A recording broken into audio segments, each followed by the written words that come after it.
അറിവ് കൊണ്ട് നമുക്ക് ഭയത്തെ മറികടക്കാം. എഡിറ്റർ ഞാൻ തന്നെ.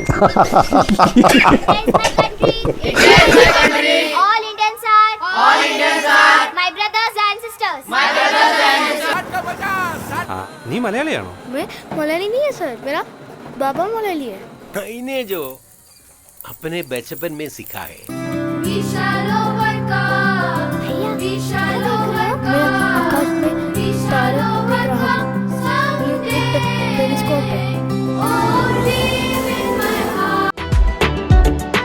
You are watching India's first NGO television, Malanadu TV India. അപ്പോൾ ഞാനിപ്പോൾ ഉള്ളത് കോന്നിയിലെ ഐരവൺ തൂക്കുപാലത്തിൻ്റെ അടുത്താണ്. ഒരു കോന്നി സ്വദേശിയായിട്ടുള്ള ചലച്ചിത്രകാരനെ പരിചയപ്പെടുത്താനാണ് ഞാൻ കോന്നിയിലേക്ക് എത്തിയത്. എന്നോടൊപ്പം മിത്രനാണ് എന്നോടൊപ്പം ഉള്ളത്. നമസ്കാരം. നമസ്കാരം. നല്ല ഒരു ബന്ധമാണ് ഞങ്ങൾ തമ്മിൽ, അല്ലേ? തീർച്ചയായിട്ടും. മിത്രൻ്റെ ആദ്യത്തെ ചലച്ചിത്ര ആദ്യത്തെ സിനിമയുടെ ആദ്യത്തെ ക്യാമറമാൻ, ആദ്യത്തെ ക്യാമറമാനാണ് തീക്കുച്ചി പനത്തുള്ളി. അപ്പം ശരിക്കും പറഞ്ഞാൽ തീക്കുച്ചി പനത്തുള്ളിയുടെ ഒരു സ്ക്രിപ്റ്റുമായിട്ട് മിത്രൻ വരുമ്പം ഒരു കോന്നിയിലെ ഒരു ചലച്ചിത്രകാരനിലേക്കുള്ളൊരു ദൂരത്തിലേക്ക് നടന്നു പോകുന്നൊരു ചെറുപ്പക്കാരെ ഞാൻ കാണുന്നത്. സ്ക്രിപ്റ്റ് വൈസ് അന്ന് രണ്ടുപേരല്ലേ, മിത്രൻ നൗഫലിൽ. അപ്പോൾ അന്ന് വരുന്ന സംസാരിക്കുമ്പം കേരള ബോർഡറിലുള്ള ഒരു കഥയാണ്, രണ്ട് സംസ്ഥാനങ്ങൾ തമ്മിലുള്ള ഒരു പ്രണയത്തിൻ്റെ കഥ. കാരണം അതിനകത്ത് വലിയ കാലികമായിട്ടുള്ള ഇന്ന് ചർച്ച ചെയ്യുന്ന ഒരു മയക്കുമരുന്ന് മാഫിയയുടെ, ഡ്രഗ് മാഫിയയുടെ ഒരു വിഷയം നന്നായിട്ട് അതിനകത്ത് പറഞ്ഞു വെച്ചിട്ടുണ്ട്. ചെയ്യാൻ ശ്രമിച്ചായിരുന്നു. അതെ, തീർച്ചയായിട്ടും. എനിവേ, എന്തായാലും ഈ ഒരു സിനിമ എന്ന് പറയുന്നത് പ്രമേയം കൊണ്ട് വളരെ ബലമുള്ളൊരു സിനിമയായിരുന്നു. മിത്രൻ്റെ നൗഫലിൻ്റെയൊക്കെ ആദ്യത്തെ കടന്നുവരവാണ്. ശരിക്കും അന്നത്തെ കാലത്ത് ഒരു പ്രൊമോഷനും ഇല്ലാതെ 3 ആഴ്ചയൊക്കെ തിയേറ്ററിൽ ഓടിയതും ചെയ്തു. അതിനുശേഷമാണ് ഇപ്പോൾ നമ്മുടെ 2018. അതെ, അതിനുശേഷം സിനിമ പ്രളയത്തിൻ്റെ സമയത്ത് ഒരു 8 തിയേറ്ററിൽ 10 തിയേറ്ററൊക്കെ വരുന്ന സമയത്താണ് പ്രളയം വരികയും സിനിമ മൊത്തമായിട്ട് നിന്നുപോവുകയും ചെയ്തത്. ഇപ്പം എനിക്ക് തോന്നുന്നു വളരെ വലിയ ഒരു വിഷയം നമുക്ക് നമ്മുടെ മനസ്സിനകത്ത്, അല്ലെങ്കിൽ നമ്മുടെ രാജ്യത്തിനെ സംബന്ധിച്ചിട്ട് നാനാത്വത്തിൽ ഏകത്വം എന്നൊക്കെ പറയുന്ന ഒരു വലിയ മൂല്യമുള്ളൊരു സംസ്കാരമായിരുന്നു, അല്ലേ? ശരിക്കും ഇന്നത് ഡൈവേഴ്സിറ്റി, യൂണിറ്റി ആൻഡ് ഡൈവേഴ്സിറ്റി എന്ന് പറയുന്നത് ഉണ്ടോ എന്ന് പോലും സംശയമുള്ള രീതിയിലാണ് ഓരോ വാർത്തകൾ വന്നുകൊണ്ടിരിക്കുന്നത്, അല്ലേ? അവിടെ പുതിയ നിയമങ്ങളുടെ കടന്നുവരവ് വരുന്നു. അപ്പം ഇത്തരം ഈ സാഹചര്യങ്ങളിലെല്ലാം ഒരു കൊച്ചുകുട്ടിയുടെ കാഴ്ചപ്പാടിലൂടെ വരച്ചു കാട്ടാനാണ് പുതിയ സിനിമ. അതിനെക്കുറിച്ചെന്ന് പറഞ്ഞാൽ എങ്ങനെയാണ്? പുതിയ സിനിമ കലാം സ്റ്റാൻഡേർഡ് 5B എന്നാണ് സിനിമയുടെ പേര്.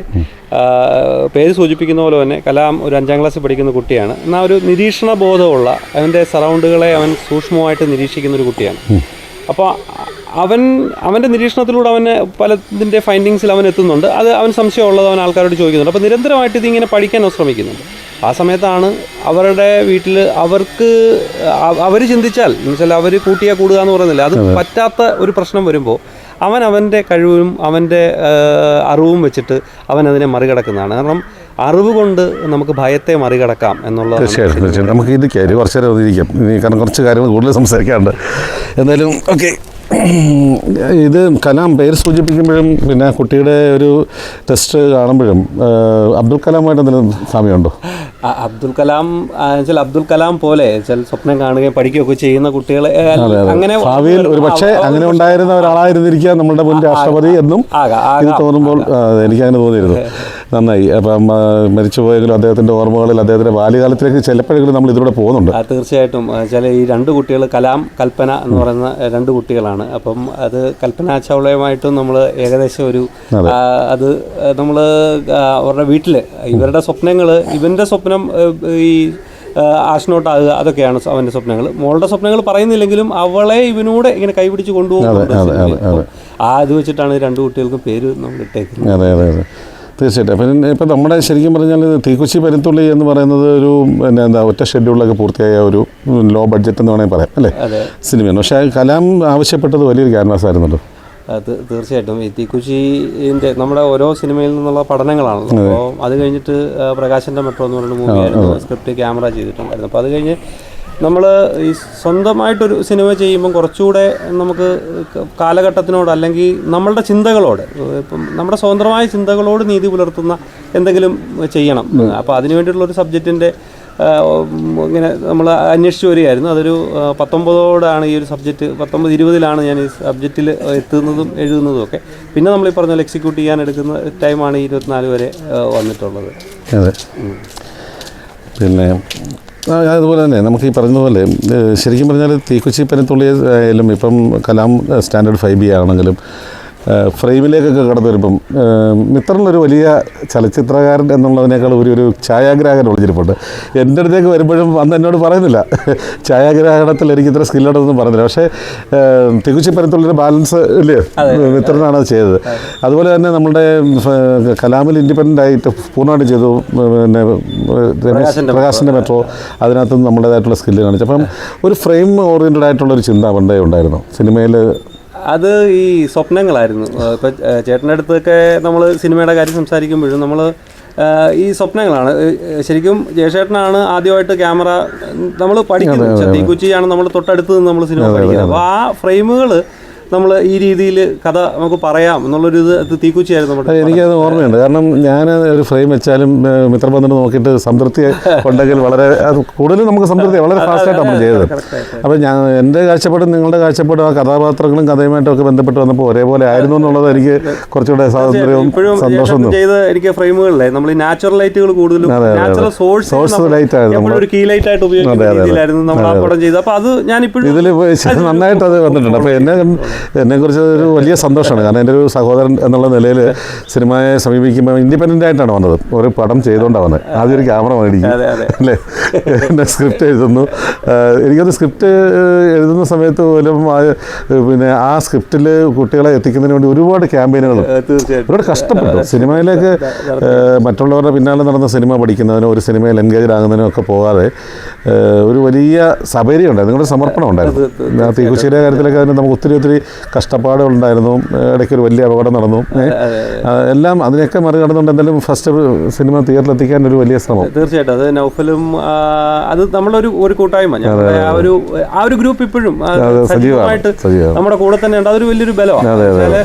നമുക്ക് ഈ നമ്മൾ പലപ്പോഴും തളർന്നു തോന്നുമ്പോൾ ബാക്കിയുള്ളവർ സാരമില്ല പോകാമെന്ന് പറയുമ്പോൾ നമ്മൾ മുന്നോട്ട് നീങ്ങും. ശരിക്കും അപ്രിസിയേഷൻ അതൊരു വാക്കാണെങ്കിലും അത് നമുക്ക് മനസ്സിന് നൽകുന്ന ഒരു ബലമുണ്ട്. അപ്പോൾ അതൊരു ഇപ്പോഴും ഈ സിനിമയ്ക്കും അതേ ക്രൂ തന്നെ നമ്മൾ വർക്ക് ചെയ്തിട്ടുണ്ട്. അപ്പോൾ അങ്ങനെ വർക്ക് ചെയ്തിട്ടുള്ളത് കൊണ്ട് അതിൻ്റെ ഒരു വലിയ സന്തോഷമുള്ളൊരു ബലമുണ്ട്. തീർച്ചയായിട്ടും പകിട പമ്പരത്തിൽ നിന്നും ടോം ജേക്കബിൻ്റെ ഒരു പകിട പറന്ന് എന്താണ് ഈ പറഞ്ഞത്, പിന്നെ പകർന്നാട്ടം എന്നൊക്കെ പറഞ്ഞില്ലേ അല്ലേ, ശരിക്കും ഇത്രയും സീരിയസ് ആയിട്ടുള്ളൊരു വേഷത്തിലേക്ക് ഒരിക്കലും നമ്മൾ ചിന്തിക്കുന്നില്ല. അദ്ദേഹത്തിനെ പലപ്പോഴും പിന്നെ കൊമേഡിയൻ എന്നുള്ള രീതിയിലായിരുന്നു ചെയ്തിരുന്നത്, ചിന്തിച്ചിരുന്നത്. പക്ഷേ ഇതിൽ ഇത്രയും വളരെ വലിയൊരു ബോൾഡായിട്ടുള്ള സീരിയസ് ആയിട്ടുള്ളൊരു ക്യാരക്ടർ അദ്ദേഹത്തിൻ്റെ കയ്യിൽ ഭദ്രമാണെന്ന് തോന്നിയിരുന്നു.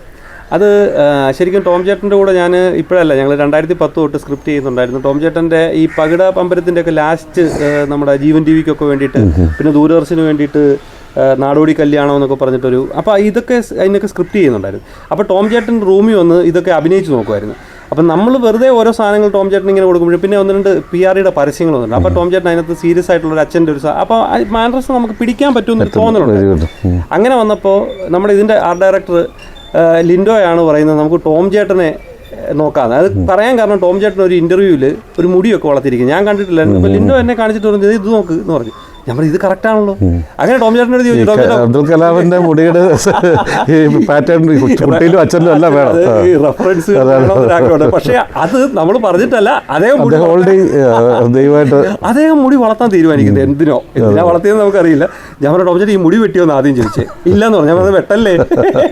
അങ്ങനെയാണ്. പക്ഷേ ടോം ചേട്ടനെ സംബന്ധിച്ച് ഒരിത്തിരി ആദ്യം ഒരു ട്രാക്കിലേക്ക് വരാനൊരു പാടുണ്ടായിരുന്നു. ഒന്ന് ഈ ലാംഗ്വേജ് വീട്ടിൽ മാത്രമേ ഉള്ളൂ മലയാളം പറയുന്നത്, ബാക്കി ഒരു ഏരിയല്ല. അപ്പോൾ ഹിന്ദിയാണ്. അപ്പോൾ അത് പറയാൻ ഒത്തിരി ബുദ്ധിമുട്ടുണ്ട്. എന്നാലും ടോം ചേട്ടൻ അത് പറ്റുന്ന ഒരാളാണ്, നമുക്ക് മോൾഡ് ചെയ്തെടുക്കാൻ പറ്റുന്ന ഒരു ആർട്ടിസ്റ്റാണ്. അതുപോലെ പിന്നെ നായിക ടോം ചേട്ടൻ്റെ പിന്നെ പേരായിട്ട് വന്നത് മുംബൈ സ്വദേശിനിയാണ്, നിമിഷ നായർ എന്നാണ്, ടീച്ചറാണ്. അപ്പോൾ പുള്ളിക്കാരി ഇതിനു മുമ്പ് 2-3 സിനിമകളിൽ അഭിനയിച്ചിട്ടുണ്ട്.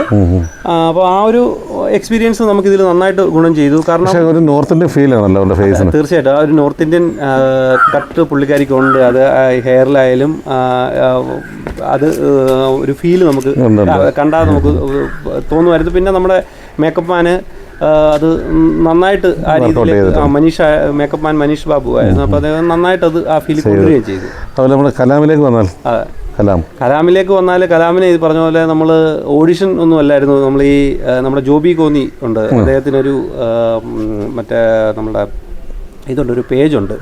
അപ്പോൾ ആർട്ടിസ്റ്റിന് ആവശ്യമുണ്ടെങ്കിൽ അദ്ദേഹത്തിൻ്റെ പേജിലൂടെ സാധാരണ ചെയ്യുന്നത്. അപ്പോൾ ജോബി ഇതുപോലെ പരസ്യം ഇട്ടു. അങ്ങനെ പരസ്യം ഇട്ടപ്പം യാദൃശ്ചികമായിട്ട് ഏഞ്ചലോ ക്രിസ്ത്യാനോ എന്നാണ് ആളുടെ പേര്, പയ്യൻ്റെ പേര്. അപ്പോൾ അമ്മ അതിന് മറുപടി ഇട്ടു. പുള്ളിക്കാരി ഡോക്ടറാണ്, മുംബൈയിലാണ്. അപ്പോൾ നമ്മൾ വിളിച്ച് സംസാരിച്ചു. അപ്പം സബ്ജക്റ്റ് പറഞ്ഞപ്പോൾ ഓക്കെ ചെയ്യാമെന്ന് പറഞ്ഞു. പിന്നെയും ഏറ്റവും വലിയ പ്രശ്നം ഈ ട്രാവൽ ചെയ്യുകയും ഈ ദേവാസ്വം സ്ഥലമായിരുന്നു ഷൂട്ട്. അപ്പോൾ അതിലേക്ക് വരുന്നൊക്കെ ആദ്യം ഒരു ബുദ്ധിമുട്ടാണോ എന്നുള്ളത്. പക്ഷേ പുള്ളിക്കാരി ധൈര്യത്തോടെ വന്നു. എന്തായാലും അത് ഭംഗിയായി തന്നെ ചെയ്തു. ഇപ്പോൾ ഈ അവാർഡൊക്കെ കിട്ടിയത് വളരെ സന്തോഷമാണ്. തീർച്ചയായിട്ടും. നമുക്കിപ്പം ഇതിൻ്റെ ഇപ്പം ഈ പറയുന്ന അബ്ദുൽ കലാം ഫുള്ളായിട്ട് ഇപ്പം തിയേറ്ററുകളിൽ മാത്രമല്ല സ്കൂളുകളിൽ പ്രദർശിപ്പിക്കുന്നുണ്ടോ? അങ്ങനെ പ്ലാൻ നമ്മളിപ്പോൾ NCERT-യുടെ ഒരു സർട്ടിഫിക്കറ്റിന് വേണ്ടിയിട്ട് വെയിറ്റ് ചെയ്യാണ്. അപ്പം NCERT-യുടെ സർട്ടിഫിക്കറ്റോട് നമുക്ക് വന്നു കഴിഞ്ഞാൽ അപ്പോൾ സ്കൂളുകളിൽ പൂർണ്ണമായിട്ട് പ്രദർശിപ്പിക്കാൻ പറ്റുന്ന ഒരു അവസ്ഥ നമുക്ക് കിട്ടും. അപ്പോൾ അതിനുവേണ്ടി നമ്മൾ രാഷ്ട്രപതിക്കൊരു ലെറ്റർ നമ്മൾ അയച്ചിട്ടുണ്ടായിരുന്നു. രാഷ്ട്രപതി അത് NCERT-ക്ക് ഫോർവേഡ് ചെയ്യും. അപ്പോൾ അത്രയും ഇമ്മീഡിയറ്റ് ആയിട്ട് കിട്ടും. അങ്ങനെ വരുമ്പോൾ കുട്ടികളിലേക്ക് ഒരു പുതിയ തലമുറ അല്ലേ? ഈ കുട്ടിയിൽ ഇതൊരു ഇൻസ്പിറേഷനാണ് ഈ കുട്ടി. രണ്ടുപേരും, കൽപ്പനയും കലാമും. അവർ രണ്ടുപേരുടെയും ജീവിതം നമ്മുടെ ഇനി വരുന്ന തലമുറയെ പഠിപ്പിക്കുക എന്നുള്ളത് ഒരു വലിയ ഇനിഷ്യേറ്റീവാണ്. ഒരു നാഷണൽ റീബിൽഡിംഗ് ആണത്. കാരണം ഇന്നത്തെ സിനിമകൾ അറിയാമല്ലോ, ഏറ്റവും കൂടുതൽ വയലൻസ്, എത്രത്തോളം മോശമായിട്ട് ഉള്ള സ്ത്രീ ആക്ഷേപങ്ങൾ അല്ലേ, അതൊക്കെയാണ് സിനിമകളുടെ കഥാതന്തുക്കളും വൈറലാകുന്ന സാധനങ്ങളെല്ലാം അതൊക്കെയാണ്. പക്ഷേ അവിടെ എങ്ങനെയാണ് ശരിക്കും പറഞ്ഞാൽ കലാം 5Bയിലേക്ക് എങ്ങനെ കഥ എങ്ങനെ വന്നത്? മനസ്സിലൊരു ഞാൻ നാടകങ്ങൾ, കുട്ടികളുടെ നാടകങ്ങൾ ചെയ്യുമായിരുന്നു. അപ്പോൾ അന്ന് തൊട്ട് മനസ്സിൽ കുട്ടികളുടെ സിനിമ ചെയ്യണമെന്നൊരാഗ്രഹമായിരുന്നു. കാരണം കുട്ടി എന്ന് പറഞ്ഞാൽ നാളത്തെ ഭാവിയാണ്. അതുകൊണ്ട് തന്നെ കുട്ടികളിലൂടെ നമ്മളൊരു സബ്ജക്റ്റിനെ അവതരിപ്പിക്കണം എന്നുള്ളൊരു, അപ്പോൾ അതിനുവേണ്ടി എന്ത് തിരഞ്ഞെടുക്കണം എന്നുള്ളൊരു സബ്ജക്റ്റിൽ ഇങ്ങനെ അന്വേഷിച്ചുകൊണ്ടേ ഇരിക്കുകയാണ്. മനസ്സിലെപ്പോഴും പല കാര്യങ്ങൾ എഴുതുമ്പോഴും ഒക്കെ ഇതിങ്ങനെ ചിന്തിക്കുമായിരുന്നു. അങ്ങനെ ചിന്തിച്ചപ്പോഴാണ് നമ്മൾ ഒരു വലിയ പ്രശ്നം വരികയും അത് ആ കുട്ടി സൊല്യൂഷൻ കണ്ടുപിടിക്കുകയും ചെയ്യണം. ആ കുട്ടി മാത്രമല്ല. അപ്പം അങ്ങനെയാണ് ഈ കലാം സ്റ്റാൻഡേർഡ് 5Bയുടെ ഒരു കഥയിലേക്ക് എത്തുന്നത്. ശരിക്കും ഒരു നിരൂപണമൊന്നുമല്ല കേട്ടോ. കഥ നമ്മുടെ ഈ കലാം 5B എന്ന് പറഞ്ഞ സിനിമയുടെ ട്രെയിലർ മാത്രമാണ് ഞാൻ കണ്ടത്. ഭയങ്കര അഭിമാനം തോന്നി ലിജുവിനെ കുറിച്ച്. ഭയങ്കര, കാരണം ഒരുപാട് ഉയരങ്ങളിലാണ് ഇപ്പം. അത് as A director, as A script writer, as A cameraman, ഇനിയിപ്പോൾ ഒരു അഭിനേതാവ് ഉണ്ടോയെന്ന് എനിക്ക് സംശയമുണ്ട്. അതോടെ വന്നു കഴിഞ്ഞാൽ ഒരു സകലകല വല്ലവരാകും. പക്ഷേ കലാം എന്താണ് പറയാൻ ആഗ്രഹിക്കുന്നത് അത് നമുക്ക് ആ ട്രെയിലറിൽ തന്നെ കൺവേ ചെയ്യുന്നുണ്ട്. ആരാണ് കട്ട്സ്? എഡിറ്റർ ഞാൻ തന്നെ.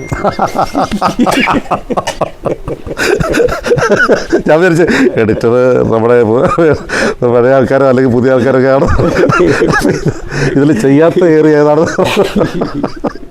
അത് സൗണ്ട് ഡിസൈനും കൂടെ ചെയ്തിട്ടുണ്ട്. ലൈവ് സൗണ്ട് ഡിസൈൻ മൊത്തം ലൈവ്. നമ്മൾ അവിടുത്തെ ആംബിയൻസ് കാരണം 2 ഉത്സവങ്ങളുടെ ഇടയ്ക്കായി കഥ നടക്കുന്നത്. ദീപാവലിയും നവരാത്രി.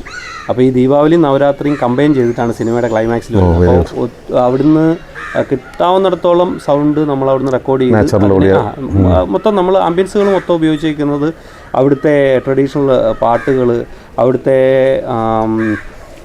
ഈ ഉത്സവങ്ങളുടെ അതിൻ്റെ സൗണ്ടുകളാണ് നമ്മൾ മൊത്തം ഉപയോഗിച്ചിരിക്കുന്നത്. വിജയ്, ഇപ്പോൾ ഇത് ഫിലിം ക്രിട്ടിക്കിൽ ഏതാ കിട്ടിയിരിക്കുന്നത്? മികച്ച ബാലചിത്രം, പിന്നെ മികച്ച ബാല നടന്, നടിയെ 3 അവാർഡ്.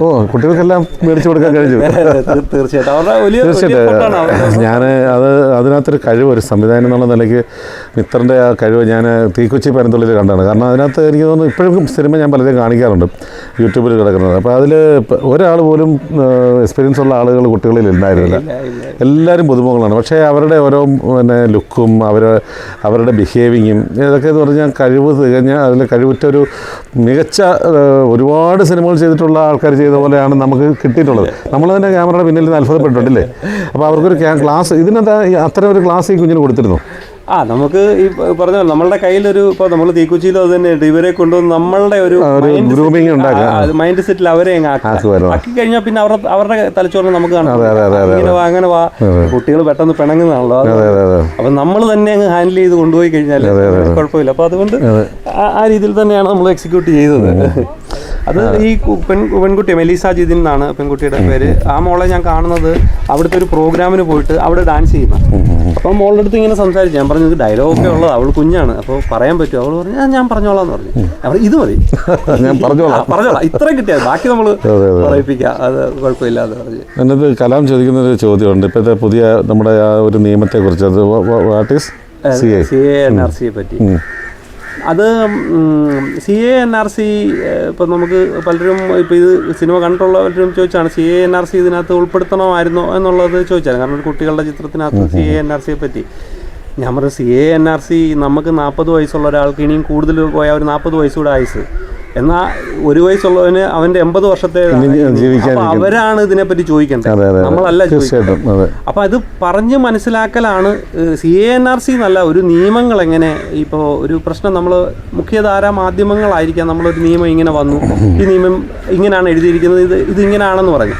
അപ്പം നമുക്ക് എങ്ങനെയെങ്കിലും നമുക്ക് പറഞ്ഞ് മനസ്സിലാക്കിക്കുന്നത് എങ്ങനെയാണോ അതാണ് നമ്മുടെ ഉള്ളിൽ കയറുന്നത്. അപ്പോൾ ഇത് നമ്മൾ കൃത്യമായിട്ട് അതിന് CA NRC അങ്ങനെ അതുപോലുള്ള നിയമങ്ങൾ നമ്മൾ എങ്ങനെ ഒരു ജനതയിൽ എങ്ങനെ എഫക്റ്റ് ചെയ്യും, ഒരു സാധാരണക്കാരിൽ എങ്ങനെ എഫക്റ്റ് ചെയ്യും. ഏറ്റവും കൂടുതൽ പ്രശ്നം ഇവിടുത്തെ വലിയൊരു വംശം. അതിൻ്റെ ഒരു ഉദാഹരണം പറഞ്ഞാൽ നമ്മളിപ്പോൾ പാലസ്തീൻ്റെ പ്രശ്നം നമ്മൾ ചർച്ച ചെയ്യുന്ന സമയത്ത് ഇതേപോലെ തന്നെ നമ്മൾ റോഹിംഗ്യൻ ചർച്ച ചെയ്യുന്നില്ല. കാരണം അതൊരു പ്രശ്നമല്ല. ഇതേപോലെ ലോകത്തിൻ്റെ പല ഭാഗത്തുണ്ട്, ഇപ്പോൾ ഇന്ത്യയിൽ തന്നെ പല ഭാഗത്തുണ്ട്. അപ്പോൾ ഇത് സെയിം പ്രശ്നം തന്നെ, ആൾക്കാർ മരിക്കുന്നത് പ്രശ്നമാണ്, പക്ഷേ ചർച്ച ചെയ്യപ്പെടുന്നത് ചില മരണങ്ങൾ മാത്രമാണ്.